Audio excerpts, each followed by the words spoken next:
देखिए, कृषि भारतीय अर्थव्यवस्था की रीढ़ है और किसान उसकी आत्मा। और कृषि मंत्री के रूप में किसानों की सेवा ही भगवान की पूजा है। और किसानों से मिलने जब तक खेत में और गांव में नहीं जाएंगे तब तक काम चलेगा नहीं।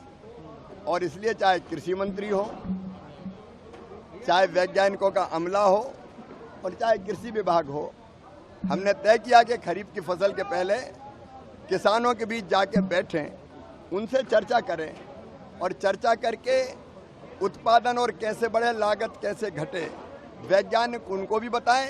जो नए वैज्ञानिक रिसर्च हुए हैं, शोध हुए हैं, नई कृषि पद्धतियां हैं, तो वैज्ञानिक भी जानकारी दें और किसानों से भी समस्याएं समझें और फिर उसके समाधान निकालने की कोशिश करें। ज़रूरत पड़े तो नए रिसर्च किसानों के कहने पे होना चाहिए। जैसे यहाँ कह रहे हैं कि गन्ने की एक वैरायटी में रोग लग गया, लाल सड़न, वो लग गया। अब उसमें अरे अपन तो रेड रोड का है को लाल सड़न ही कहे, अपनी जनता जो कहती। तो उसमें दो ही तरीके हैं, या तो किसान कह रहे सामान्य वैरायटी विकसित करवा के उसी में कुछ करो और वो लेने लगे, या फिर इसमें रोग कैसे खत्म हो। अब ये जब यहाँ आए तभी पता चला ना।